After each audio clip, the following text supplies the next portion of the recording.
Welcome to African Safari Photography. I'm David Huffman, coming to you from Huffman Photo Art Studios in Marietta, Georgia. For the next few minutes, I'll be talking about the exciting Africa Safari planned in Kenya and Tanzania.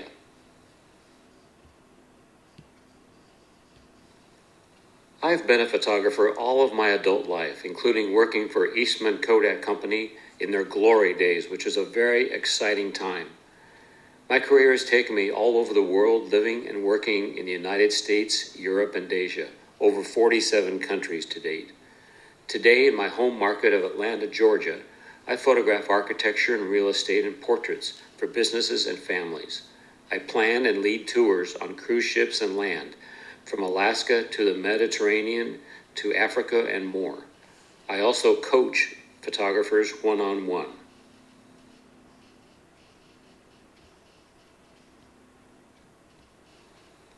The safari we have planned features Kenya and Tanzania, two locations with world-class game viewing. We will be led by experienced drivers and guides and stay in luxury camps and hotels. We will visit 4 parks and conservation areas. Amboseli National Park in Kenya, which is 3,100 square miles. The Ngorongoro Conservation Area in Tanzania, that has a main feature of a crater, and the Serengeti Plains and National Park. Finally, we'll go to Maasai Mara Game Reserve, home of the Big Five: lion, leopard, elephant, buffalo, black and white rhino. I'd like to next go into detail on the itinerary and each of these parks.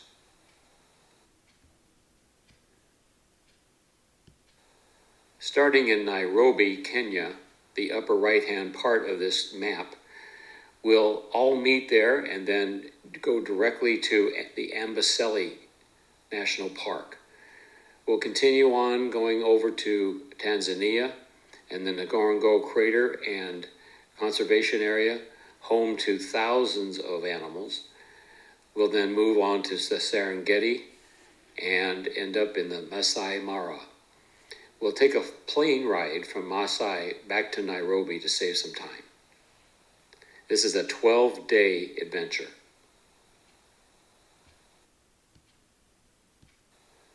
Amboseli National Park is a wonderful place with tremendous views of Mount Kilimanjaro, which is the highest freestanding mountain in the world. As a backdrop, there's none better to view wildlife and to take photographs. There are over 400 species of birds, including water birds like pelicans and kingfishers, and 47 different raptor species. Free-ranging elephant herds, African bush elephants, Cape buffalo, impala, lion, cheetah, spotted hyena, the Maasai giraffe, Grant's zebra, and blue wild beast are just a few of the others that we'll see.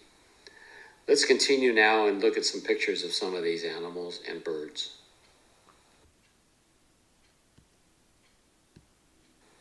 As a photo workshop, I'll help you plan and prepare before we go and shoot during the days and discuss your results at the evenings when we return to camp. This is a photo workshop, so it's a little more photo involved, and it's designed to help you get the best pictures you've ever taken.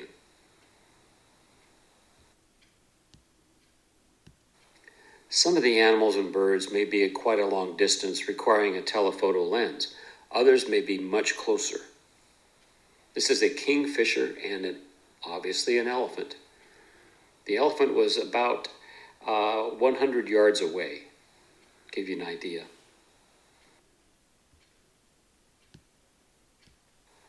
I personally enjoy watching zebras. They have such great personality and they're so very social. Here's 4 boys trying to get into some trouble.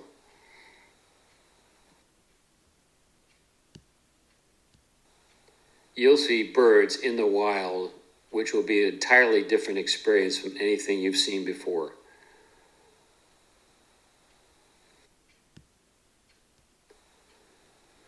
The Ngorongoro Conservation Area is unique in all the world. It's a UNESCO World Heritage Site, which means it's a protected area in Tanzania. It's named after the creator of volcanic caldera, which is 12 miles wide, 2,000 feet deep, and 100 square miles. The western end of the park actually abuts the Serengeti National Park. And together, the Ngorongoro, Serengeti, and Maasai Mara reserves are home to the Great Migration, millions of wildebeest, zebra, gazelles, and more. The conservation area had 1921 the first game preservation laws passed, restricting hunting to permit holders only. In 1928, all hunting was prohibited. The National Park Ordinance in 1948 and other laws disenfranchised the peaceful Maasai and displaced them. This is the only conservation area in Tanzania that protects wildlife while allowing human habitation.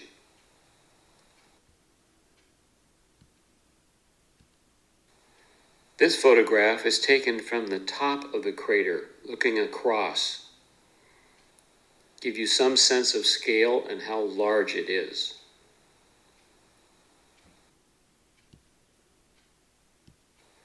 From that same vantage point, using a 500 millimeter super telephoto lens, I was able to photograph wildebeest and zebra.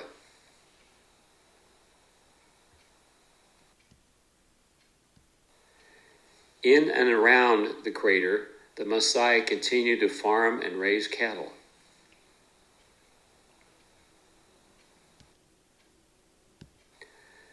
Traveling down into the crater some 2,000 feet below the edge, we will encounter thousands of animals. This picture was taken shortly after sunup, just after they allow people to enter the caldera. You can see this old bull, who must be several decades old, and look at the size of his tusks.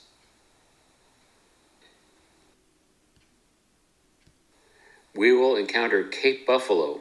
This is not a water buffalo, and as you can see, he has some friends hitching a ride. They're known to be quite aggressive. However, we'll be safe photographing them from our vehicles.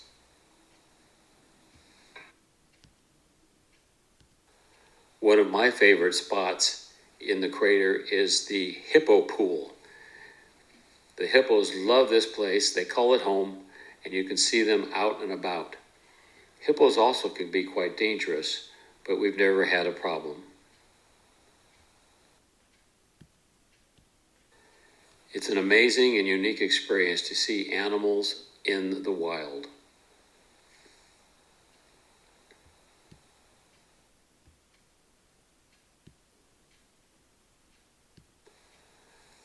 From the crater, we'll venture on to the Serengeti Plains and National Park in Tanzania.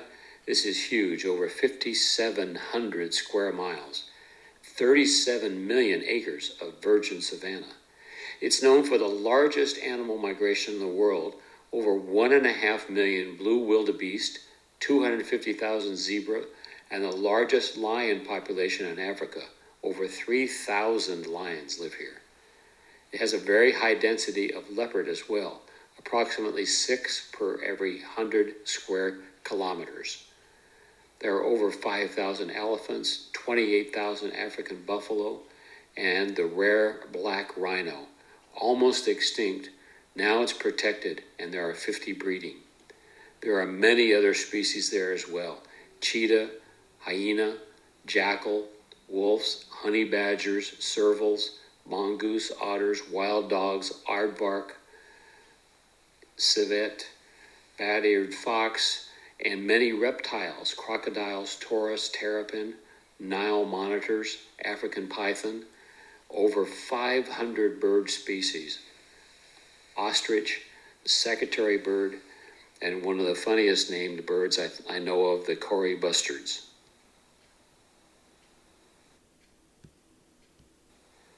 It's not uncommon to find lion prides with their young, also cheetahs roaming.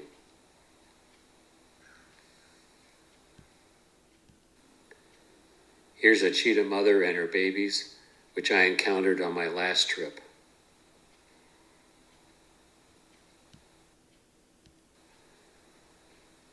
The animals are always curious about humans, and because they've seen so many of the safari vehicles, they're not typically scared of us.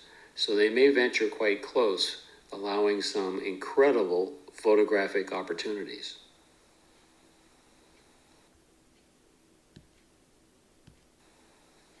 Small birds, such as lovebirds and bee eaters, are plentiful.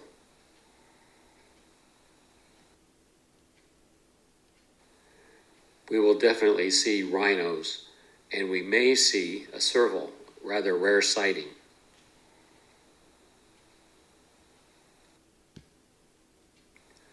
Our fourth park to visit is the Maasai Mara, also called just the Mara. It's in Kenya, next to the Serengeti in Tanzania. It's one of the 7 natural wonders of Africa and one of the 10 wonders of the world. It has an elevation of 5,000 to 7,150 feet, so it can be quite cool in the mornings. The total area under conservation is 580 square miles today. It's much smaller than it was originally, and the Maasai were forced to move out. The Maasai are pastoralists and believe that they own all of the cattle in the world. They rely on the lands to sustain their cattle and their families. There's estimates of 500,000 individuals that speak the Ma language. Wildebeest, topi, zebra, gazelle migrate there. The big 5, hyenas, leopards, cheetahs, wild dogs, wildcats, jackals, foxes, the giraffe, antelope, impala, hartebeests, and many raptors are present.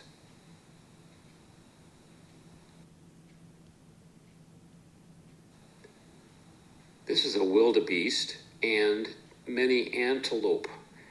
Now you might ask, what are the antelope on? They're on a termite hill. They take advantage of any kind of height they can get in order to watch out for predators.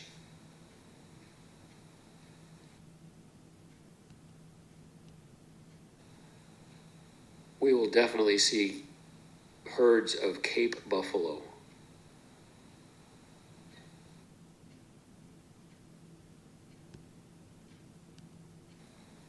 Families of lions are so much fun to watch. They're so social and there's so much interaction. And the babies are just a treat.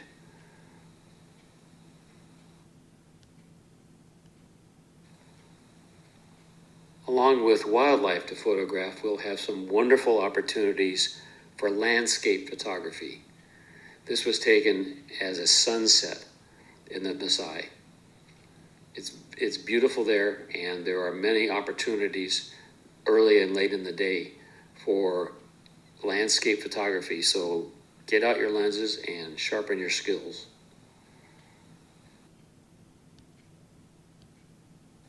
Let's turn our attention now to some of the aspects of photography. Travel photography offers exciting image-making opportunities, but you have to be ready. There are many genres of photography, such as landscape, wildlife, portraits, and even night sky photos. Travel photography can stretch your creative muscles as the day changes. Although I use professional level adjustable cameras, I also teach camera phone users how to make their best photos and videos. It all starts with preparation. At the end of this show, I'll share some checklists for different types of travel photography. In most cases, telephoto lenses are required to capture animals from a distance, to separate them from the background, and see them up close to get detail. If you haven't used a telephoto or long zoom lens, it takes practice to get sharp pictures. I can help you with your equipment, or help you select new equipment for this bucket list trip you are planning.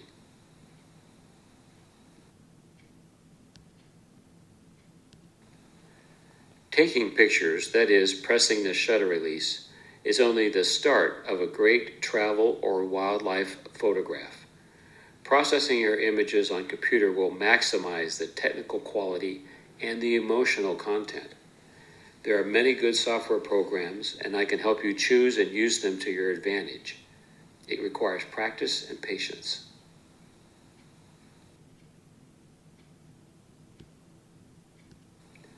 Let's turn our attention now to the equipment you're using. With an adjustable camera, there are many controls and settings that you need to be familiar with. When you're on a trip like this, you need to understand those and be able to make changes quickly in order to take advantage of different scenes and situations. Some of the basic controls and settings include the different camera modes, the controls for aperture, shutter speed, and ISO, white balance, and these apply both still pictures and video. I'm pleased to help you understand your equipment better. Let's turn our attention to wildlife and the checklist that I have for you. Now, time doesn't allow me to cover all of these points, but I'll cover a few of them. First of all, it's very important to understand how to use the shutter speed preferred or time value setting mode for your adjustable camera. You need to be able to shoot at 1/250th of a second or as high as 1/2000th or even 1/4000th of a second to capture birds in flight or fast-moving subjects. You also know how to check your focus type for continuous autofocus and to use a continuous shutter release so you can maximize your opportunities to capture the animal at the peak of action. We'll cover more of these together as we prepare you for your trip.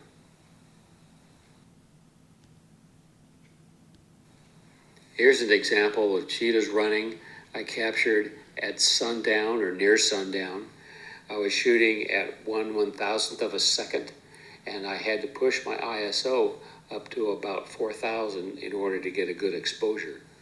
But it was certainly worth it. As you can see, their feet off the ground, it shows high level of action.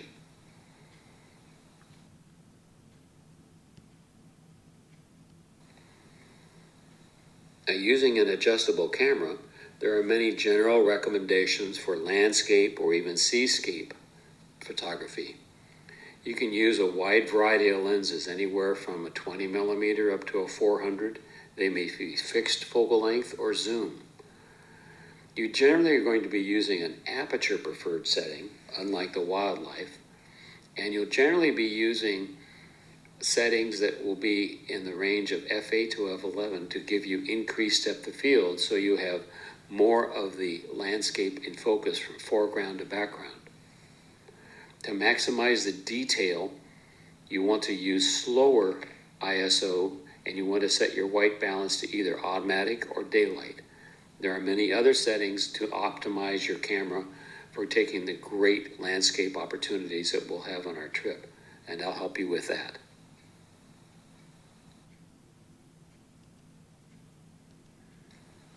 Here's a great example of a landscape picture that includes animals. This is a tower or group of giraffes, and these are Rothschilds, which are quite rare. It's very rare to see this many together. This was a great, outstanding opportunity. It was mid-afternoon. You can see the lights coming from the right, and in this particular situation, there was a fair amount of atmospheric haze. It adds to the depth of the picture.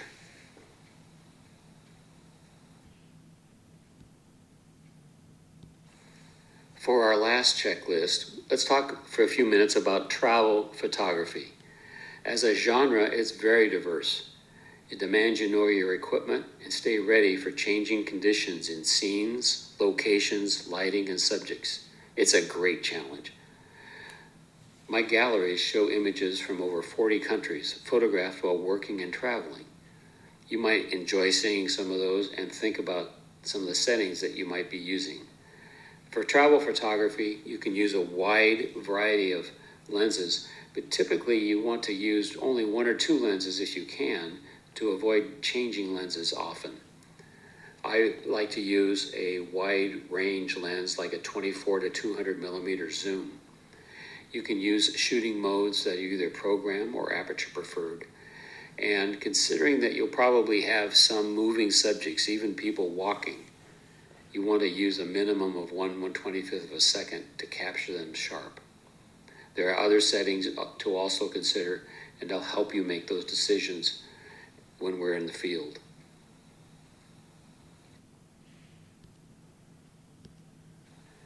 Here's an example of a setting of a camera that needed to be changed immediately.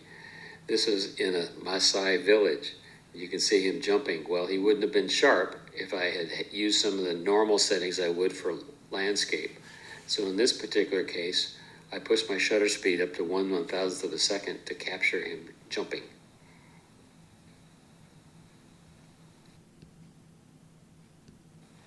As you can probably tell, I love helping people get better pictures.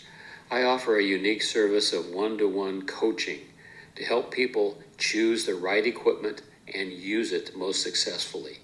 I'll cover all types of settings for all types of subjects.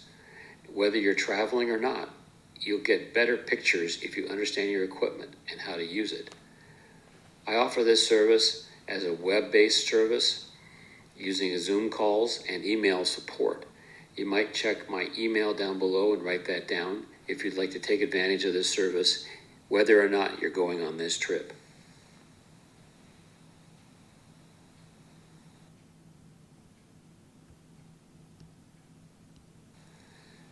Some of the 14 ebooks I've written cover off technique and education to help people take better pictures. The newest book in this series is over on the far right, which is now a video version of Digital Photography Fundamentals. It covers all the settings and the camera controls you need to get the best exposure, sharpness, color, and more out of your camera.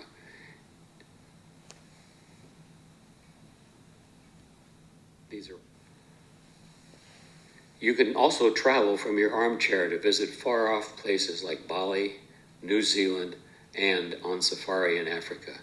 These are books I've photographed and authored to provide inspiration and education. Each contains hundreds of high-definition images and videos, along with travel and photography tips. The book on the right was written specifically about a trip that I took in Kenya and Tanzania.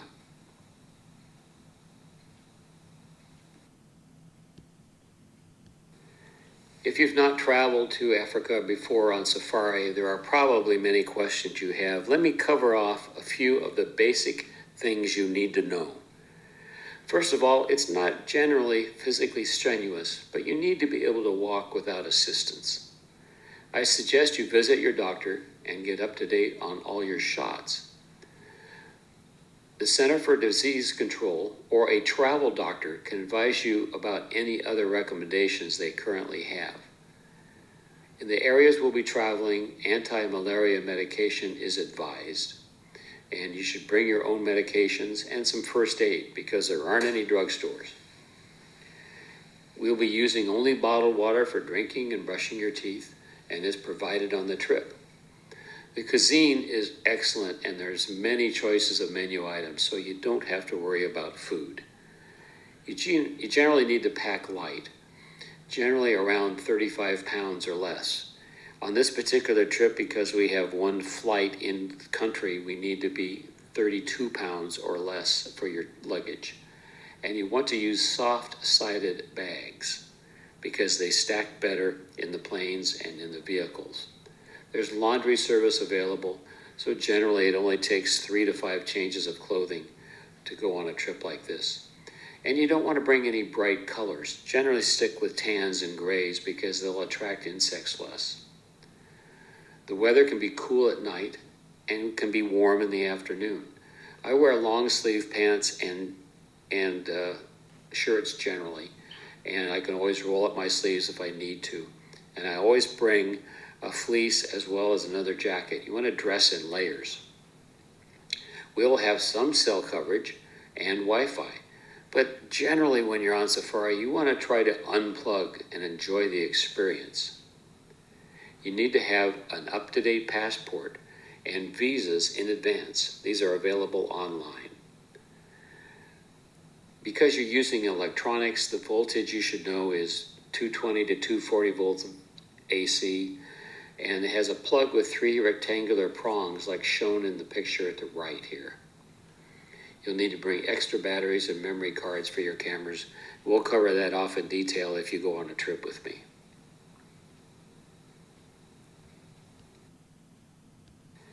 If you're viewing this as part of a live presentation, we'll stop now for some questions and answers. If not, please note my email down below, huffmanphotoart@gmail.com, and send me your questions and I'll be happy to help you.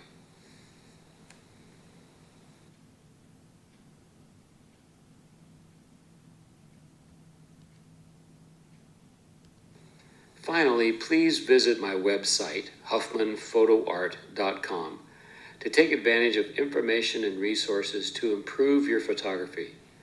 There's even a free iPhone photography video course.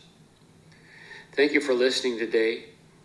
I hope to be with you on tour. Thanks and good shooting.